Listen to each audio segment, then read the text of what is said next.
walaupun bulat tidak membuat orang jadi bulat. Ya, Seperti Ngopi bareng kita hari ini iya, insya Allah. ada pengambil kebijakan kita Iya. yang ada di Provinsi Sulawesi Tengah bisa mendengarkan.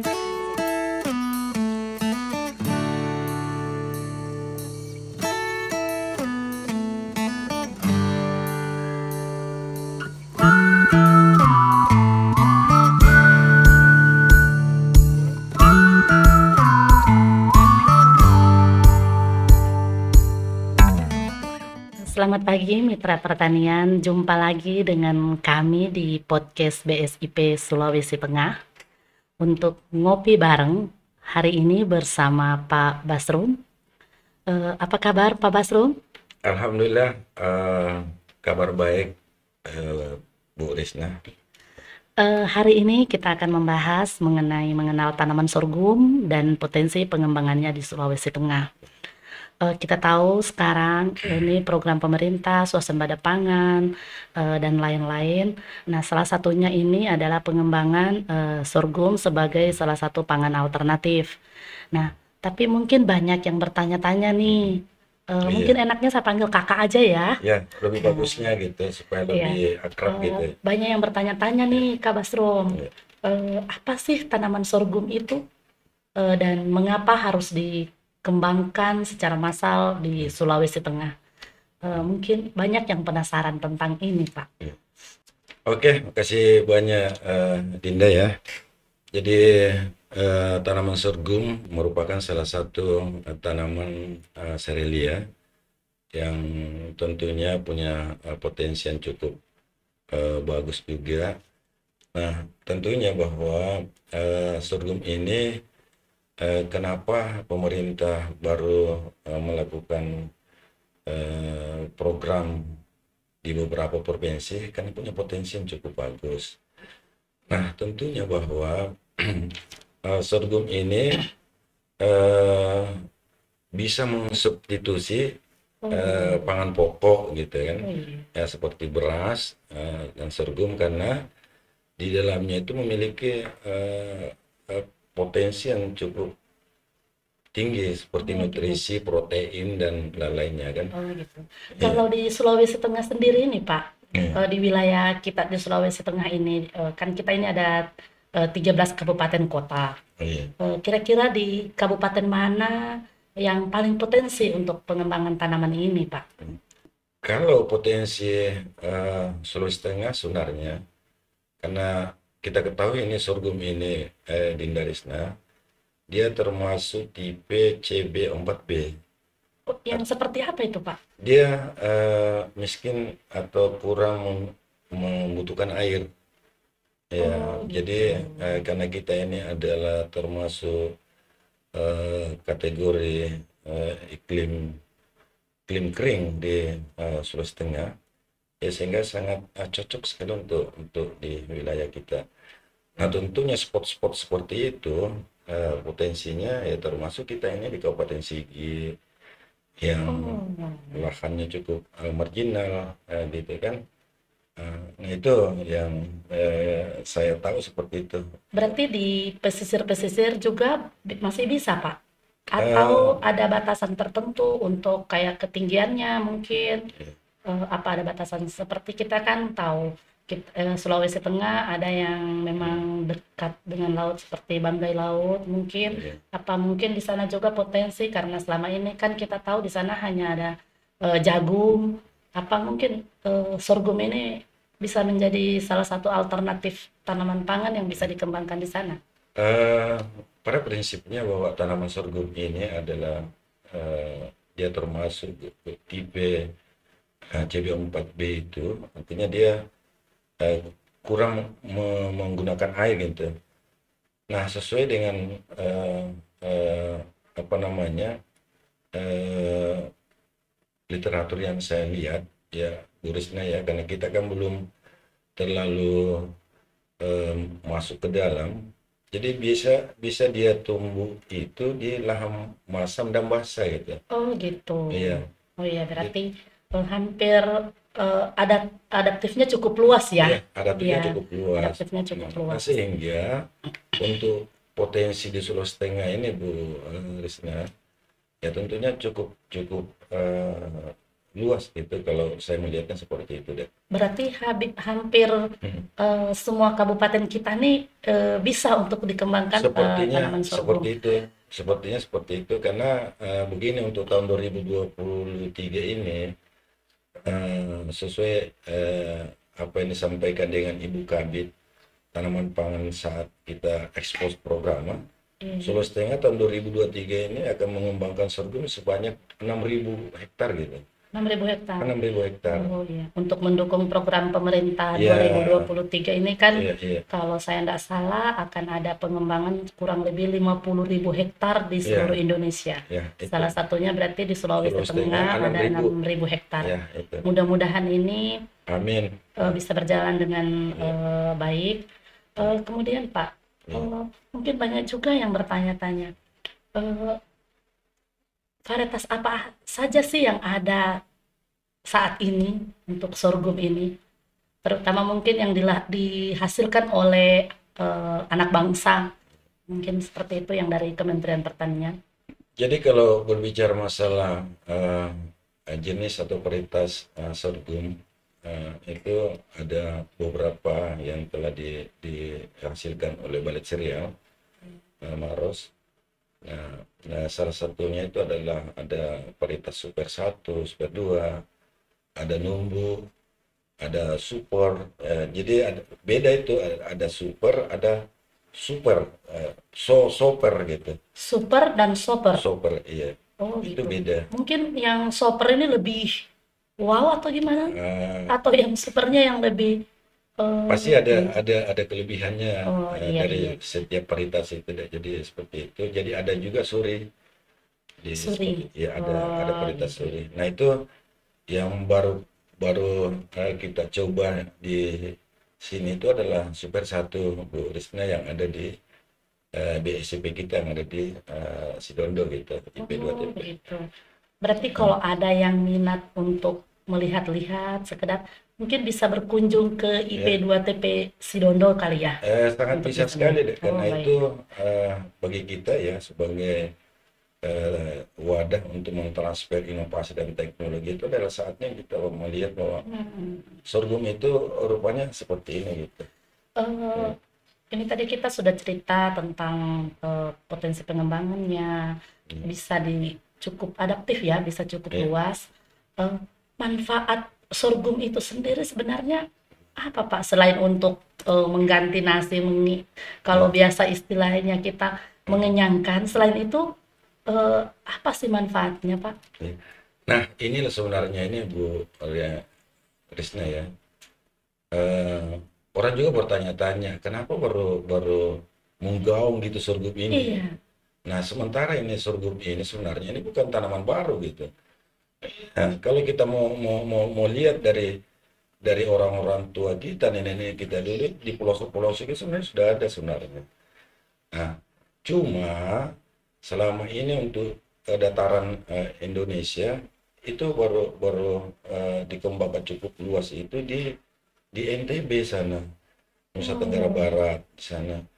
Nah, makanya melihat apa namanya potensi yang ada di NTB itu tidak cukup jauh beda dengan kita di Sulawesi Tengah. Dia termasuk iklim kering juga kan. Nah, tentunya bahwa manfaat untuk sorghum ini adalah karena dia memiliki nilai atau kandungan nutrisi cukup tinggi, sangat cocok untuk orang-orang penyakit diabetes gitu kan. Ya itu yang saya melihatnya seperti itu. Ya jadi karena itu tadi saya bilang bisa menggantikan tanaman pokok.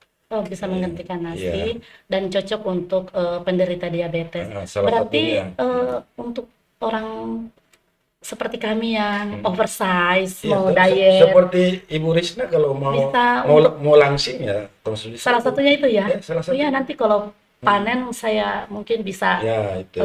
Diberikan untuk bisa saya coba-coba gitu. Coba-coba rasanya seperti apa sih? Saya juga penasaran Pak, rasanya itu seperti apa gitu. mungkin orang-orang tua dulu mungkin memang sudah kenal ini, tapi di zaman kita sekarang mungkin kan lama baru ada lagi Iya. ini ya. Tetapi memang mungkin manfaatnya bagus untuk yang penderita diabetes tadi, Iya. untuk orang-orang yang oversize seperti Iya. kami ini, Oversize. mungkin bagus ya untuk Iya. program diet. Tapi jujur saya bilang kalau Ibu Risna makan sorghum nanti takutnya badannya tambah langsing gitu kan. Aduh.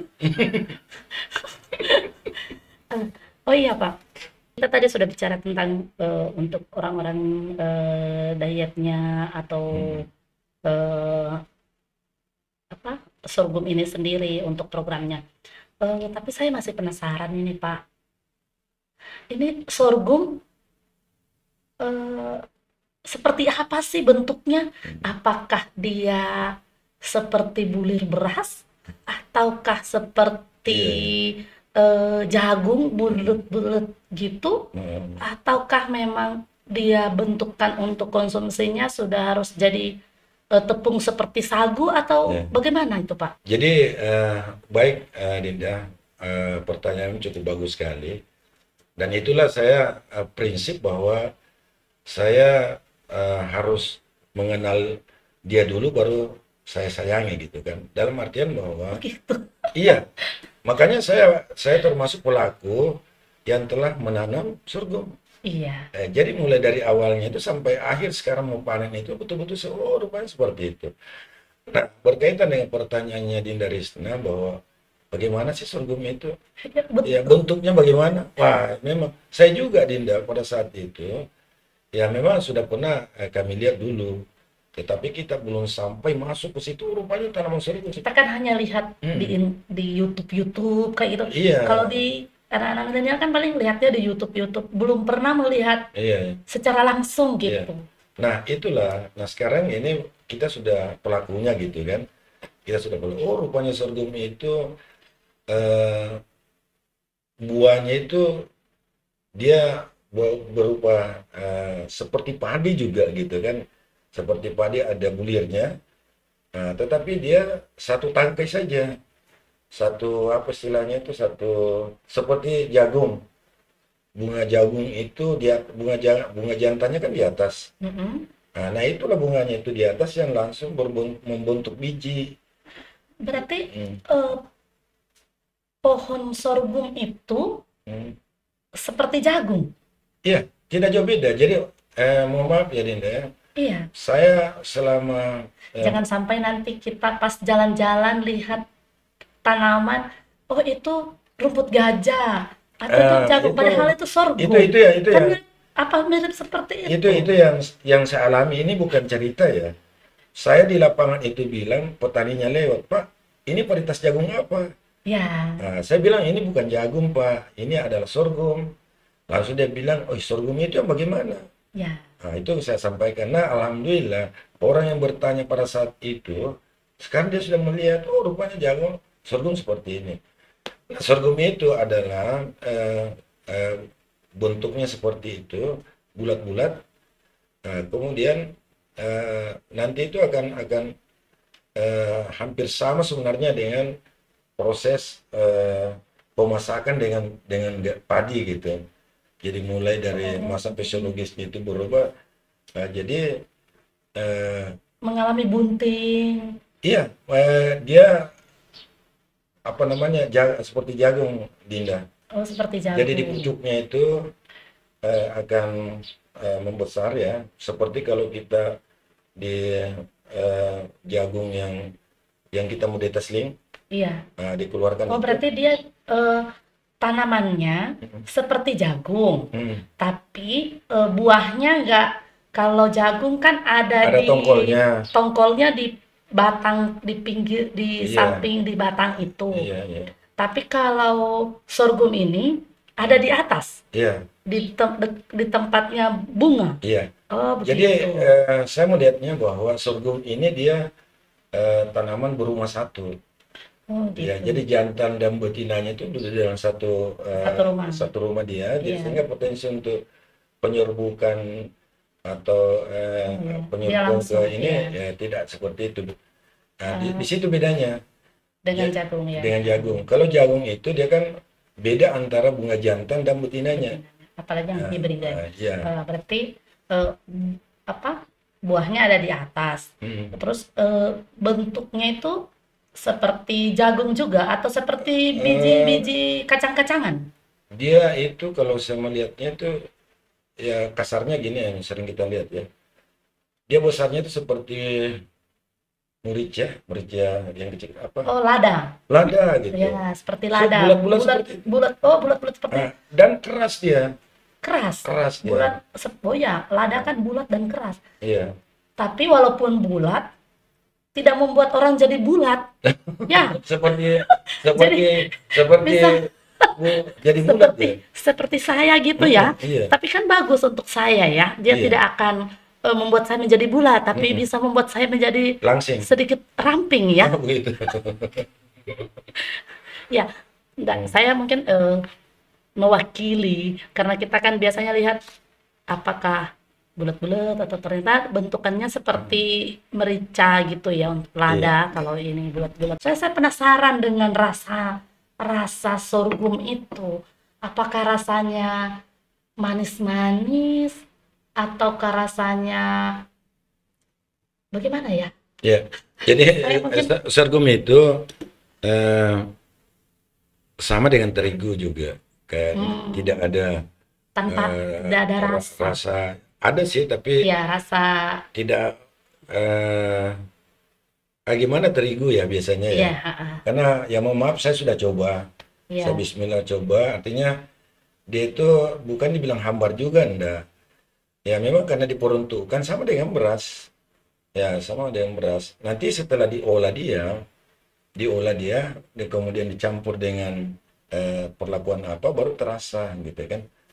Nah, itulah Bu Risna bahwa mohon maaf ini Dinda, sorghum ini punya potensi untuk 3 kali panen dalam setahun. Oh, dalam satu kali tanam, Satu kali tanam bisa itu bisa 3 kali panen. Iya. Jadi kalau dalam istilah pemanfaatan teknologinya itu adalah ratun gitu. Oh, berarti tanaman ini kalau dipanen, dipangkas di atas di pucuk dekat buah atau di bawah di dekat pangkal akarnya? Ya. Jadi bisa di atas juga, di bawah juga seperti itu kan. Jadi kenapa potensinya ini di Sulawesi Tengah ini saya bilang tadi cukup bagus karena sorghum ini kan selain digunakan untuk pangan, ya digunakan juga untuk pangan dan sebagai energi juga. Ya itu. Berarti cukup ini ya, manfaatnya banyak ya, selain untuk pangan, bisa untuk pakan dan untuk industri ya. Iya, iya. Ini saya masih sepertinya makin ini ya. Makin berkembang ya. Iya, saya makin greget dengan ini. Iya. Karena tadi sempat disampaikan bahwa dalam satu kali tanam bisa 3 kali panen.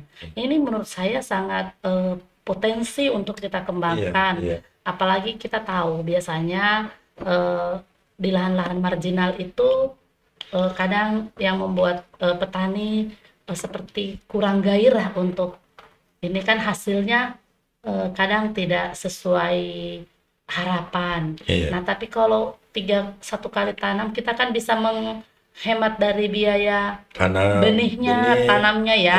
Iya. Oh, seperti itu. Jadi setelah panen itu seperti apa? Dia panennya apakah di atas atau yang tadi saya maksud itu, Pak? Jadi cara panennya itu ada 2 deh, saya melihatnya seperti itu kan.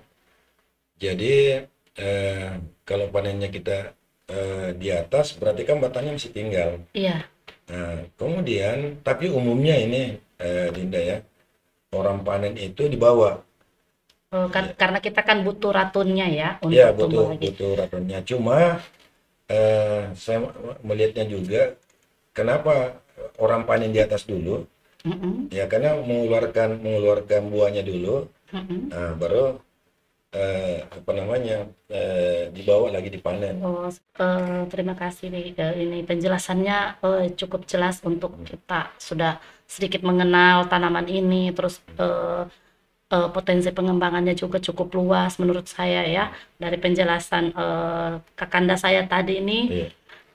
saya rasa pengembangannya cukup luas, bisa berkembang terutama di lahan-lahan, mungkin lahan-lahan marginal kita kan banyak yang belum dioptimalkan begitu. Iya. Jadi bisa untuk salah satu alternatifnya tanaman ini. Mungkin mitra pertanian, bukan karena kita tidak ingin membahas lebih dalam lagi, tetapi kami nanti akan kembali lagi pada bagian kedua. Kita akan membahas tentang bagaimana sebenarnya cara budidaya tanaman ini. Kak Basri, mungkin nanti kami Siap. akan mencari waktu lagi untuk bisa hadir. Kami tahu Kak Basrum ini cukup sibuk, jadi mungkin nanti kami akan sesuaikan. Pasti banyak yang penasaran nih Kak, bagaimana sih cara budidaya tanaman sorghum ini. Tetapi karena kita dibatasi oleh waktu juga, sehingga untuk bincang-bincang kita atau ngopi kita hari ini, ngobrol pagi bersama Kak Basrum, kami cukupkan sampai di sini. Iya, makasih banyak. Mungkin ada pesan-pesan sedikit atau apa gitu yang dari Kak Basrum yang ke depan untuk sorghum ini. Iya. Oke, Dinda Risna ya, makasih banyak. Nah, tentunya buat saya selaku salah satu penyuluh yang ada di BSIP sekarang ini ya, perlu kami sampaikan ke teman-teman atau di pemirsa dimanapun Anda berada, bahwa tanaman sorghum itu betul yang orang bilang bahwa itu adalah salah satu tanaman yang punya potensi, punya keunggulan untuk dikembangkan. Karena itu saya melihatnya bahwa tanaman sorghum ini dia murah pemeliharaannya. Ya, murah pemeliharaannya dan mudah perawatannya. Nah, pesan saya sebenarnya, walaupun seperti itu petani kita mau mengembangkan cukup luas di Sulawesi Tengah, tapi ini kan kita harus berbicara pasar dulu. Berbicara pasar, Bu Risna kan. Nah, walaupun kita tahu bahwa ini ada programnya pemerintah, tapi kan sampai sekarang kita belum tahu kita mau pasarkan kemana gitu. Oh baik Pak. Nah, itu yang pesan saya, Bu Risna ya. Oh baik. Berarti pada prinsipnya tanaman sorghum ini potensinya sudah cukup baik. Sulawesi Tengah juga memiliki potensi yang cukup baik untuk pengembangannya. Tetapi yang harus menjadi perhatian pemerintah saat ini, terutama pemerintah Sulawesi Tengah, mungkin terkait nanti pemasarannya apabila petani sudah mengembangkan secara luas. Baik, terima kasih. Itu Dinda ya. Karena mohon maaf, sebelum saya akhiri, saya sampaikan bahwa sebelum program ini dicanangkan di Sulawesi Tengah, petani kita sudah ada yang mencoba-coba di lapangan. Dan bahkan sudah di Buol itu sudah ada 2 hektar untuk calon benih. Di Donggala juga seperti itu.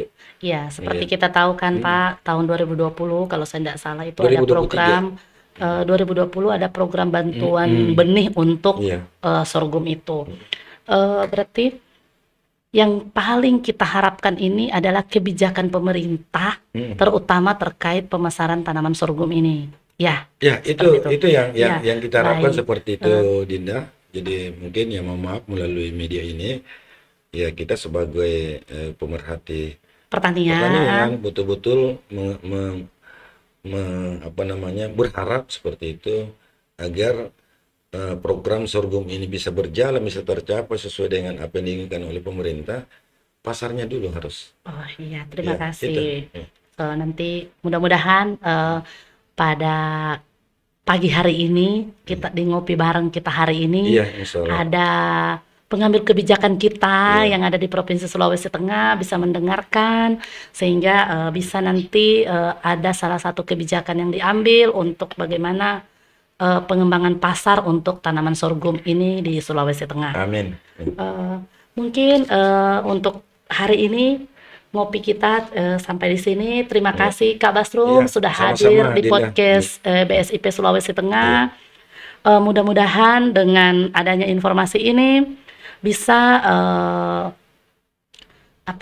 menggugah para petani kita, terutama petani milenial. Kami harapkan Amin, amin. untuk bisa mengembangkan tanaman sorghum, karena tanaman ini merupakan salah satu tanaman yang multifungsi. Iya, iya. Bisa untuk pangan, bisa untuk pakan, bisa untuk industri, dan salah satunya untuk bisa, untuk diet itulah. Iya, untuk diabetes. Iya, untuk diabetes Tapi dan Ibu diet. Risna kan tidak diabetes kan? Insya Allah tidak, tetapi saya tidak. oversize. Ya, mungkin demikian dari Iya, makasih, kami. ya. Sampai jumpa lagi di part berikutnya dengan di podcast BSIP Sulawesi Tengah. Iya. Terima kasih, selamat pagi. Selamat pagi.